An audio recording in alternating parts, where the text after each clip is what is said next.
आज का प्रवचन का विषय आध्यात्मिक क्रांति स्पिरिचुअल है। तो पहले हम क्रांति शब्द पर विचार करेंगे कि वास्तव में क्रांति का क्या अर्थ है। क्रांति रेवोल्यूशन का वास्तविक अर्थ केवल युद्ध, हिंसा या सत्ता परिवर्तन नहीं है, बल्कि मौजूदा व्यवस्था में आया एक बुनियादी, तीव्र और व्यापक परिवर्तन है। जब कोई पुरानी प्रणाली, राजनीतिक, सामाजिक, आर्थिक, वैचारिक या आध्यात्मिक व्यक्ति समाज की आवश्यकताओं को पूरा करने में असमर्थ हो जाता है, तब नए विचारों और संरचनाओं की स्थापना ही क्रांति रेवोल्यूशन कहलाती हैं। आध्यात्मिक क्रांति स्पिरिचुअल रेवोल्यूशन केवल पूजा पद्धति बदलने या किसी नए संप्रदाय को अपनाने का नाम नहीं है। वास्तविक आध्यात्मिक क्रांति रियल स्पिरिचुअल रेवोल्यूशन का अर्थ है मनुष्य की चेतना, दृष्टि, विचार, आचरण और जीवन के उद्देश्य में मौलिक परिवर्तन है। यदि इसे प्रवचन के रूप में समझें तो कहा जा सकता है, जिस दिन मनुष्य संसार को बदलने से पहले स्वयं को बदलने का संकल्प करता है, उसी दिन आध्यात्मिक क्रांति का आरंभ होता है। एक आध्यात्मिक क्रांति क्या है? सामान्य क्रांति बाहर की व्यवस्था को बदलती है, जबकि आध्यात्मिक क्रांति भीतर की व्यवस्था को बदलती है। बाहरी क्रांति कहती है, व्यवस्था बदलो। आध्यात्मिक क्रांति कहती है, पहले अपनी चेतना बदलो। मनुष्य के भीतर काम, क्रोध, लोभ, मोह, अहंकार, ईर्ष्या, भय और द्वेष की जो शक्तियां उसे संचालित करती हैं, उनसे ऊपर उठकर विवेक, करुणा, प्रेम, सत्य और आत्मबोध में स्थापित होना ही आध्यात्मिक क्रांति है। दो आध्यात्मिक क्रांति की शुरुआत कहाँ से होती है? यह मंदिर से भी शुरू हो सकती है, आश्रम से भी, लेकिन उसका वास्तविक जन्म मनुष्य के अंतःकरण में होता है। जब मनुष्य स्वयं से प्रश्न करता है, मैं वास्तव में कौन हूं? मैं केवल शरीर हूं या कुछ और? जीवन का उद्देश्य क्या है? सुख वस्तुओं में है या चेतना में? मृत्यु के बाद क्या? मैं दूसरों से अलग हूं या किसी व्यापक सत्ता का हिस्सा हूं? जिस ईश्वर को मैं बाहर खोज रहा हूं, क्या उसकी अनुभूति भीतर भी संभव है? तब आत्मजिज्ञासा जन्म लेती है। और यही आध्यात्मिक क्रांति का पहला चरण है। 3 उपनिषदों में आध्यात्मिक क्रांति। भारतीय आध्यात्मिक परंपरा में उपनिषदों ने मनुष्य की दृष्टि को भीतर की ओर मोड़ा। तत्वमसि सामवेद, छांदोग्य उपनिषद तू वही है। ब्रह्मास्मि यजुर्वेद बृहदारण्यक उपनिषद मैं ब्रह्मा हूँ। प्रज्ञानम ब्रह्मा ऋग्वेद ऐतरेय उपनिषद चेतना ही ब्रह्मा है। अय आत्मा ब्रह्मा अथर्ववेद मांडुक्य उपनिषद ये आत्मा ब्रह्मा है। इन महावाक्यों का उद्देश्य मनुष्य में अहंकार बढ़ाना नहीं, बल्कि सीमित अहंकार को समाप्त करना है। मनुष्य सामान्यतः कहता है, यह मेरा शरीर है, मेरा धन है, मेरा परिवार है, मेरा पद है, मेरा ज्ञान है। आध्यात्मिक क्रांति पूछती है, इन सबका साक्षी कौन है? जब यह प्रश्न गहरा होता है, तब साधक धीरे धीरे देह से आत्मा की ओर, बाहरी पहचान से आंतरिक चेतना की ओर यात्रा करता है। 4 भगवद गीता और आध्यात्मिक क्रांति। भगवद गीता में कुरुक्षेत्र केवल युद्ध भूमि नहीं है, वह मनुष्य के अंतरंग संघर्ष का भी प्रतीक है। अर्जुन के सामने प्रश्न था, मैं क्या करूं? श्री कृष्ण ने उसे केवल युद्ध करना नहीं सिखाया, बल्कि कर्मयोग गीता 3 अध्याय, ज्ञानयोग गीता 2 व 7वां अध्याय, भक्तियोग गीता 12वां अध्याय, ध्यान 18वां अध्याय, समत्व, आत्मज्ञान, अनासक्ति का मार्ग बताया। गीता का एक अत्यंत महत्वपूर्ण संदेश है, योगस्थः कुरु कर्माणि, अर्थात योग में स्थित होकर कर्म करो। यही आध्यात्मिक क्रांति का सुंदर सूत्र है। कर्म छोड़ना नहीं, कर्म के पीछे की चेतना बदलना। 5 आध्यात्मिक क्रांति और भक्ति। आपके विषय भक्ति में भाव ही प्रधान से इसे जोड़े तो आध्यात्मिक क्रांति का एक अत्यंत महत्वपूर्ण द्वार भक्ति है। धर्म, अर्थ, काम और मोक्ष चारों की प्राप्ति हो जाती है। भक्ति में केवल पूजा की संख्या महत्वपूर्ण नहीं है। कितनी माला की, कितने घंटे पूजा की, कितने तीर्थ किए, इनसे अधिक महत्वपूर्ण है हृदय में कितना परिवर्तन आया। यदि पूजा के बाद भी क्रोध वही है, अहंकार वही है, द्वेष वही है, लोभ वही है और दूसरों के प्रति करुणा नहीं आई, तो साधना अभी भीतर तक नहीं पहुंची।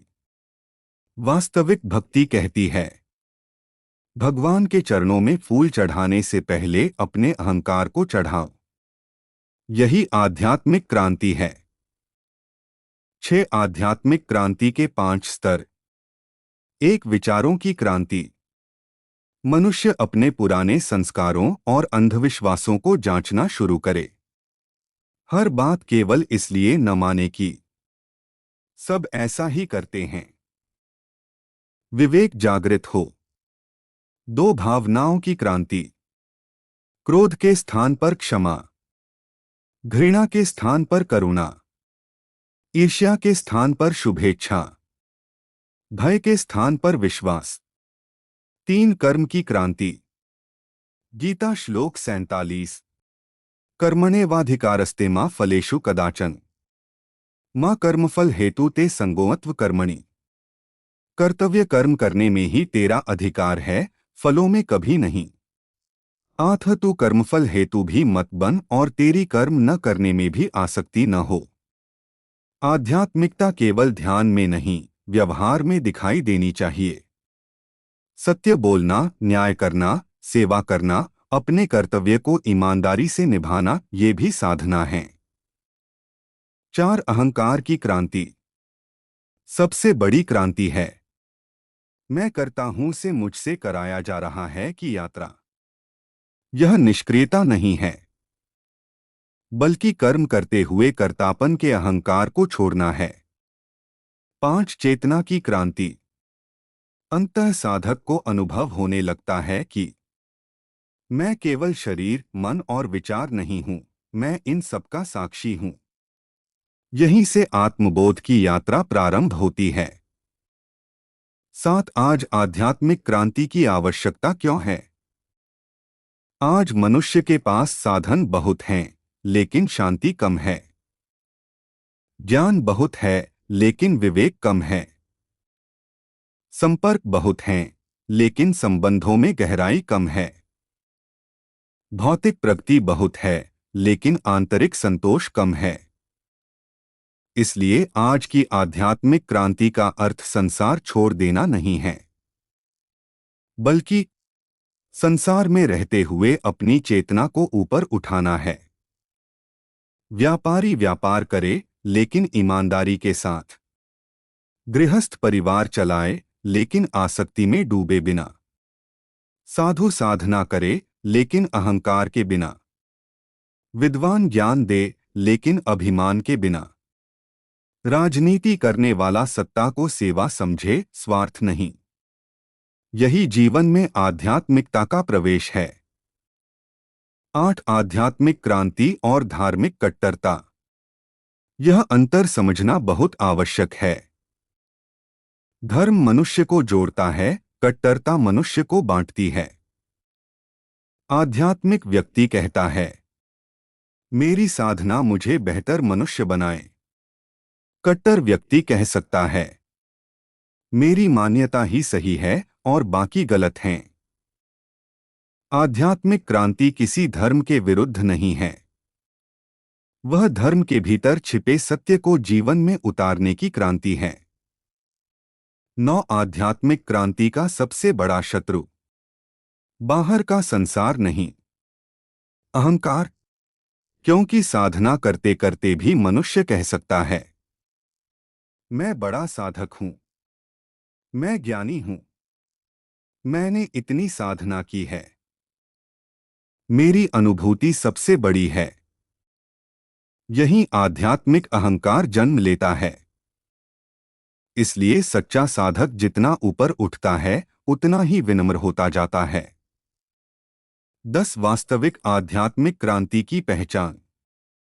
यदि किसी व्यक्ति की साधना बढ़ रही है तो उसके भीतर धीरे धीरे ये परिवर्तन दिखाई देने चाहिए।